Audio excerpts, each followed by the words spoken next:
नमस्कार, मी जितेंद्र. तुम्ही पाहताय जितेंद्र 360 हे यूट्यूब चॅनल. आजची बातमी, लोकशाही पुढचं आव्हान आणि जनसामान्य मतदातांचं खऱ्या अर्थानं मतदानाला सार्थक ठरतं आहे का? देशभरामध्ये सगळीकडे लोकशाही तुरळत असताना काही बातम्या आपल्याला विचार करायला लावणाऱ्या आहेत. त्याच्यामध्ये पश्चिम बंगालमध्ये ममता बॅनर्जींचं TMC या पक्षाचा पराभव होऊन तिथे भारतीय जनता पार्टीचं सरकार येते आणि त्या सरकार गेल्यानंतर ज्या सयोनी घोष सारख्या मोठ्या लीडरने, खासदाराने आपली भूमिका जगासमोर मांडली, आपण कशा पद्धतीने एकनिष्ठ TMC सोबत आहोत असं मोठी मोठी आव्हानं दिली.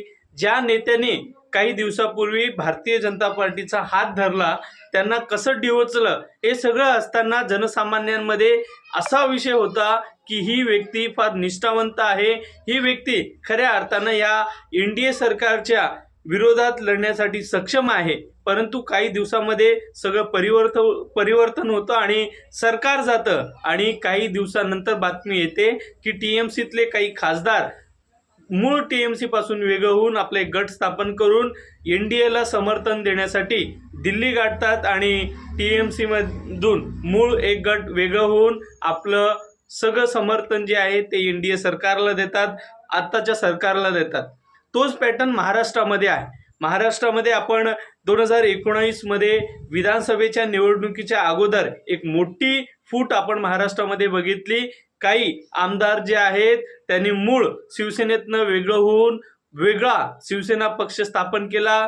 राष्ट्रवादी देखील फुटले आणि मूळ राष्ट्रवादीपासून वेगळं राष्ट्रवादी निर्माण झाली आणि आता पुन्हा एकदा शिवसेना ठाकरे गटाची 6 खासदार जे आहेत त्यांनी एक गट स्थापन करून पुन्हा एकदा देशभरामध्ये, राज्यभरामध्ये चर्चेचा विषय निर्माण करून दिलेला आहे.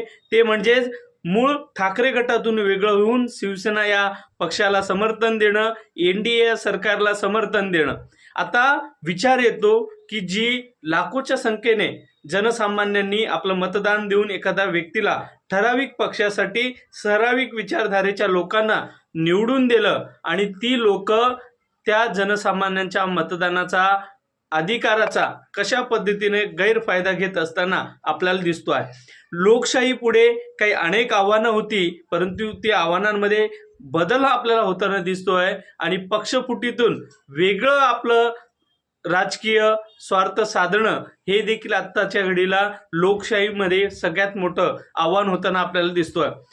ओमराजे निंबाळकर सारखा निष्ठावंत व्यक्ती जो एकेकाळी ठाकरे गटाचा अतिशय